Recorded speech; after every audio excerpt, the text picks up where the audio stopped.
But the dinosaurs still dominated the planet. Then, suddenly, without warning, all over the planet at once, the dinosaurs died. The cause is unknown, but the lesson is clear. Even 160 million years on a planet is no guarantee of survival.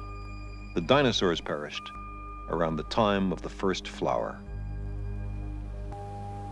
On December 30th, the first creatures who looked even a little bit human evolved, accompanied by a spectacular increase in the size of their brains.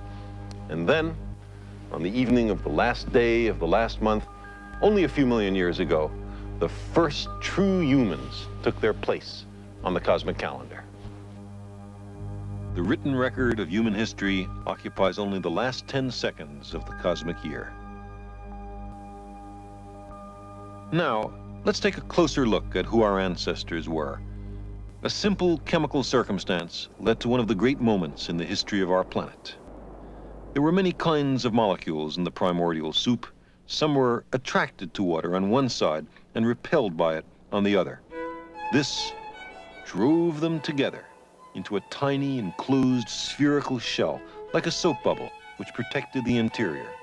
Within the bubble, the ancestors of DNA found a home and the first cell arose. It took hundreds of millions of years for tiny plants to evolve, giving off oxygen. But that branch didn't lead to us. Bacteria that could breathe oxygen took over 1 billion more years to evolve. From a naked nucleus, a cell developed with a nucleus inside. Some of these amoeba-like forms led eventually to plants. Others produced colonies with inside and outside cells performing different functions,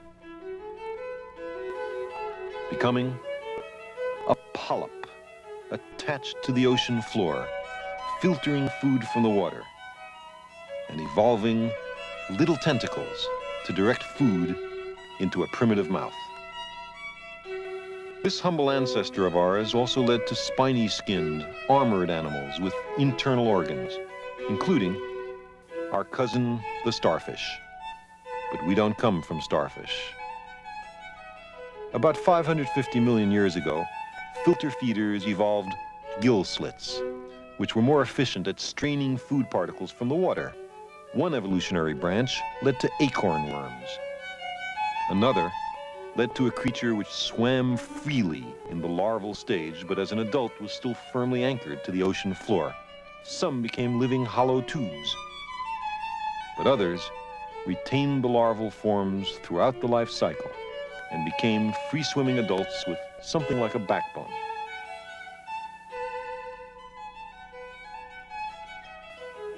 Our ancestors now, 500 million years ago, were jawless, filter-feeding fish, a little like lampreys. Gradually, those tiny fish evolved eyes and jaws. Fish then began to eat one another.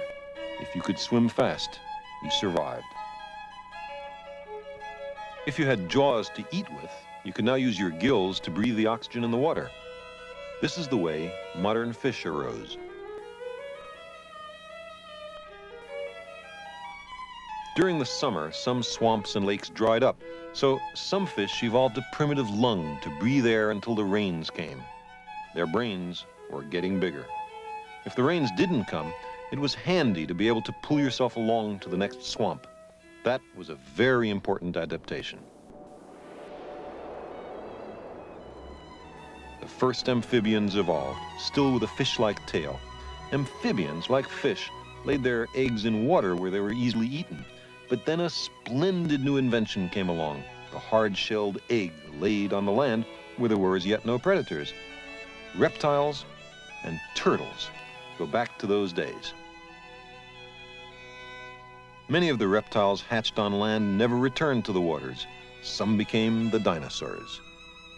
One line of dinosaurs developed feathers useful for short flights. Today, the only living descendants of the dinosaurs are the birds. The great dinosaurs evolved along another branch. Some were the largest flesh eaters ever to walk the land. But 65 million years ago, they all mysteriously perished. Meanwhile, the forerunners of the dinosaurs were also evolving in a different direction. Small, scurrying creatures, with the young growing inside the mother's body. After the extinction of the dinosaurs, many different forms developed.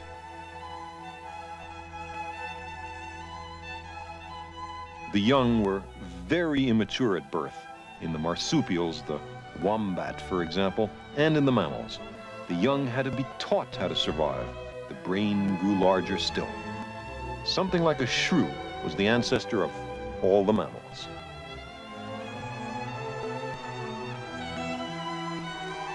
One line took to the trees, developing dexterity, stereovision, larger brains, and a curiosity about their environment. Some became baboons, but that's not the line to us. Apes and humans have a recent common ancestor. Bone for bone, muscle for muscle, molecule for molecule. There are almost no important differences between apes and humans. Unlike the chimpanzee, our ancestors walked upright, freeing their hands to poke and fix and experiment. We got smarter. We began to talk.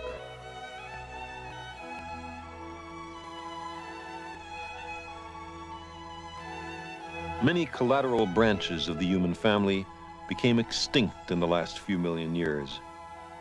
We, with our brains in our hands, are the survivors. There's an unbroken thread that stretches from those first cells to us. Let's look at it again, compressing 4 billion years of evolution into 40 seconds.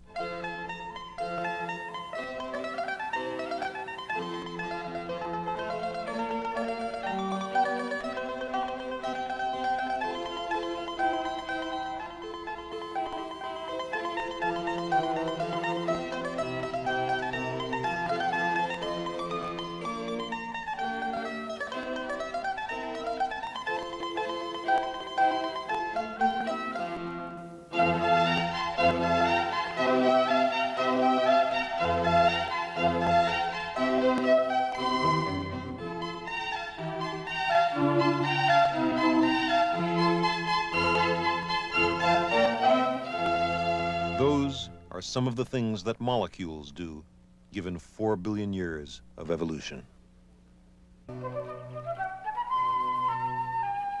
This oak tree and me